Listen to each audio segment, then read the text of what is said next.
Today, the A-Team Science Club would like to bring awareness to Earth Day, the problems that we face in our community caused by humans such as pollution, and we wanted our whole school to be conscious of the things we can do individually to preserve our planet.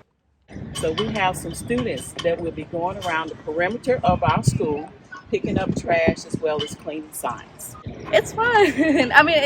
It's important, but it's also fun because we're all friends, so we're just going around doing the best that we can. The biggest thing is awareness. We had a basket of candy that we were passing out to some students, and some of them did not know about Earth Day.